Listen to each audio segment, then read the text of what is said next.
चूरू के कोतवाली थाना क्षेत्र की एक 37 साल की युवती प्यार, शादी और विदेश में गाड़ियों के शोरूम के झांसे में आकर ठगी का शिकार हो गई। ठग ने उसे ऐसा फंसाया कि उससे करीब 2.5 लाख रुपए की ठगी हो गई। अब उसने कोतवाली थाने के साइबर सेल में शिकायत दर्ज करवाई। रिपोर्ट में बताया गया कि युवती ने करीब 2 महीने पहले शादी.com पर रजिस्ट्रेशन करवाया था। इसी प्लेटफॉर्म के जरिए 15 दिन पहले सुनील नाम के युवक ने उससे व्हाट्सएप पर संपर्क किया। धीरे धीरे दोनों की बात आगे बढ़ी और आरोपी ने युवती को अपने झांसे में लेकर पहले युवती से 45,000 रुपए मांगे। इसके बाद लगातार 2 दिनों में ई मित्र और बैंक के जरिए उससे करीब 2.5 लाख रुपए और ऐंठ लिए। जब ठग की रुपयों को लेकर मांगे बढ़ती गई तो युवती को शक हुआ और फिर उसने मामले में केस दर्ज कराया।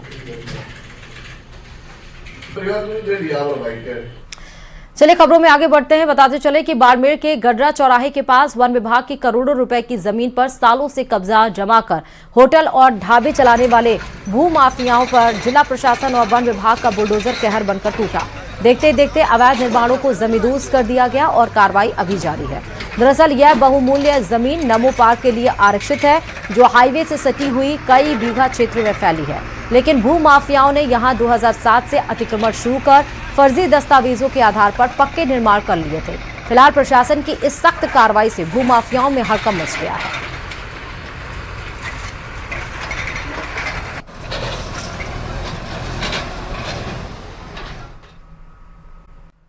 प्रदेश में बीजेपी सरकार की दूसरी सालगिरह पर सीएम भजनलाल शर्मा ने प्रेस कॉन्फ्रेंस कर 2 साल की उपलब्धियों को बताया। इस दौरान डिप्टी सीएम दिया कुमारी, डिप्टी सीएम प्रेमचंद बैरवा, मंत्री राज्यवर्धन राठौर, मंत्री जोगाराम पटेल मौजूद रहे।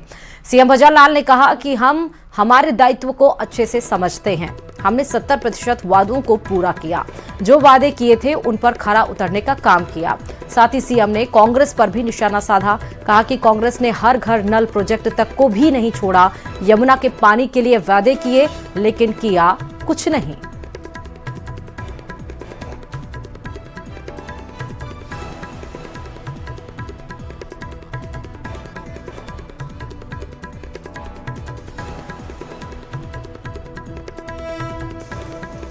क्योंकि जिस भरोसे के साथ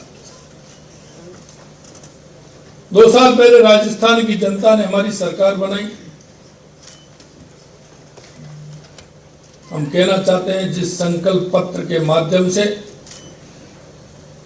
हम जनता के बीच में गए थे, आपके माध्यम से कहना चाहता हूं कि वो 70% के लगभग हमने वायदे पूरे किए हैं। मित्रों, प्रदेश की जनता की जो उम्मीद थी उन पर खरा उतरने का काम हमने किया है।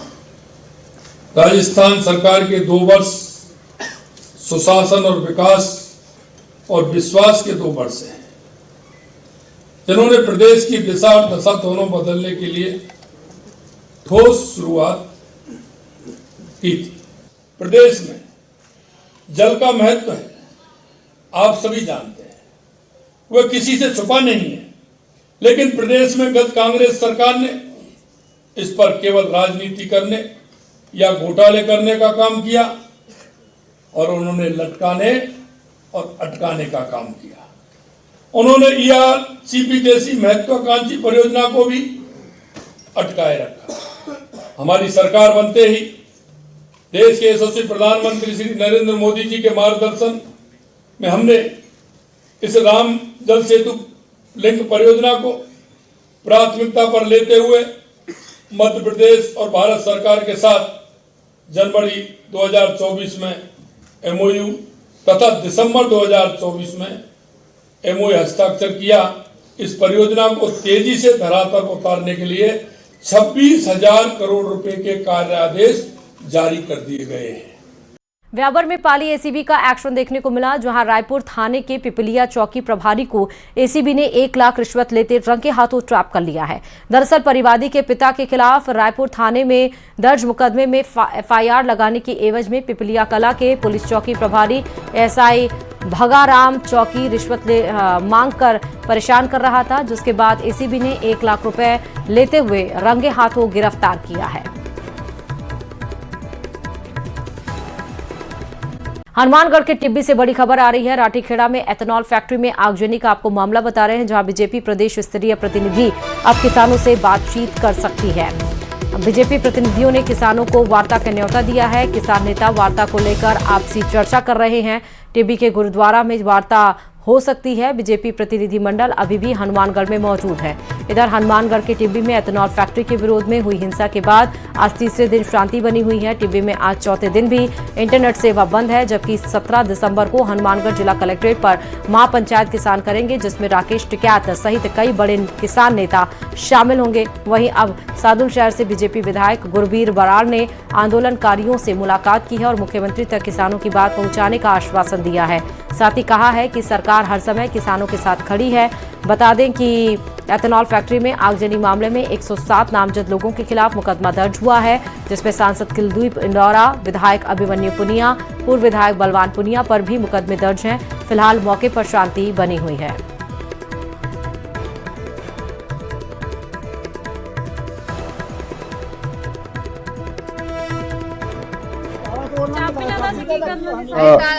एकमात्र कारण है कि ये फैक्ट्री यहाँ नहीं लगनी चाहिए, क्योंकि ये एशिया का सबसे बड़ा एथेनॉल प्लांट प्रस्तावित है, जिससे हमारे भूमिगत जल का ये बहुत ज्यादा दोहन करेगा। क्योंकि ये 1320 के एलपीडी क्षमता का प्लांट है, जिसका मतलब ये है कि ये 13,20,000 लीटर एथेनॉल डेली उत्पादन होगा। उसके लिए कितना भूजल चाहिए, क्योंकि 1 लीटर एथेनॉल बनाने के लिए 20 लीटर से लेके 50 लीटर तक पानी लगता है। अगर ये 13,20,000 लीटर डेली इथेनॉल यहाँ बनेगा तो कितना भूजल चाहिए। और हनुमानगढ़ जिला पूरे राजस्थान में खेती के लिए सिरमौर है, और उसमें भी ये टिब्बी का जो क्षेत्र है, जो राइस बेल्ट है, 3-3 फसलें यहाँ किसान लेता है उस भूमि पर इस प्रकार की फैक्ट्री यहाँ लाके स्थापित करने का मतलब क्या है। सबसे पहले बात करेंगे जयपुर से बड़ी खबर की। राजस्थान हाईकोर्ट बार एसोसिएशन के चुनाव परिणाम जारी हो चुके हैं। अलग अलग पदों के विजेता घोषित हुए हैं। राजस्थान हाईकोर्ट बार एसोसिएशन के अध्यक्ष पद पर राजीव कुमार सोगरवाल जीत दर्ज किए हैं। वहीं एडवोकेट सोगरवाल को कुल 1741 वोट मिले हैं। निकटतम प्रतिद्वंदी महेंद्र कुमार सांडिल्य को 532 मतों से हराया है। वहीं उपाध्यक्ष के 2 पदों पर भी परिणाम आया। उपाध्यक्ष पद पर अनुराग कलावटिया और सुनील शर्मा ने जीत दर्ज की है। महासचिव पद पर दीपेश शर्मा सर्वाधिक वोटों के साथ जीत हासिल हुई है उन्हें। तो राजस्थान हाईकोर्ट बार एसोसिएशन का चुनाव परिणाम घोषित। जीत दर्ज होने के बाद उनके समर्थक, उनके ग्रुप के लोग देखिए किस तरह से उत्साह मना रहे हैं। फूल मालाओं से उनका स्वागत किया जा रहा है। ज्यादा जानकारी के साथ संवाददाता हितेंद्र हमारे साथ ग्राउंड जीरो से जुड़ चुके हैं। हितेंद्र, आज राजस्थान हाईकोर्ट बार एसोसिएशन का चुनाव परिणाम घोषित हो गया, क्या रहा कुछ?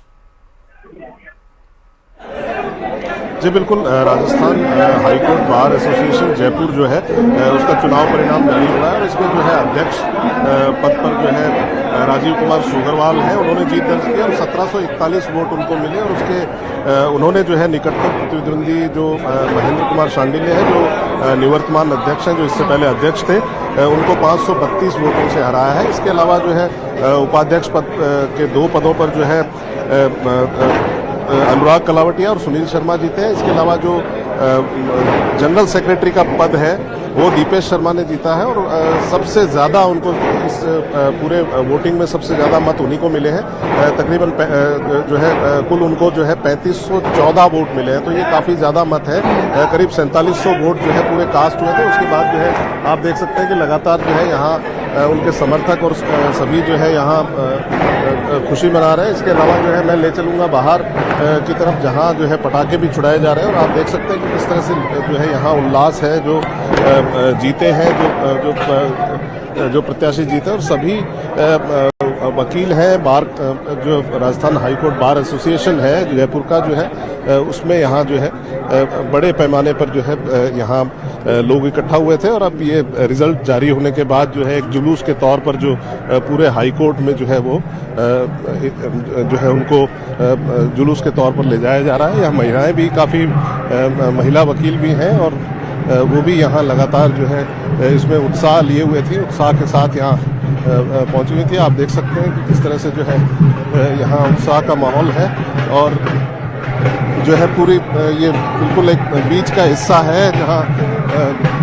जहां सभी प्रत्याशी जो जीते हैं, जो जीत चुके हैं, अब उनको जो है यहाँ पर जो है उनका लोग सम्मान कर रहे हैं, लोग जो है खुशी जाहिर कर रहे हैं उनके साथ। जी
ये हितेंद्र के द्वारा दिखाई जा रही हैं, जो कि ग्राउंड जीरो पे। हितेंद्र, अगर पॉसिबल हो पाए किसी तरह से इस जश्न के बीच में, तो जरा बात कर लीजिएगा कि किन चुनौतियों का सामना करना पड़े, क्योंकि 532 वोट से अपने प्रतिद्वंदी को हराया है। हितेंद्र,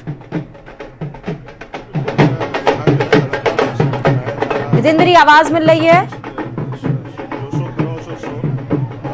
तो राजस्थान हाईकोर्ट बार एसोसिएशन चुनाव परिणाम घोषित हो गया है, जिसने जीत दर्ज की है। अलग अलग पदों से विजेता यहां पर सामने आए हैं और राजस्थान हाईकोर्ट बार एसोसिएशन के अध्यक्ष पद पर इस बार राजीव कुमार सोगरवाल ने जीत हासिल की है और 1741 वोट उनको मिले हैं।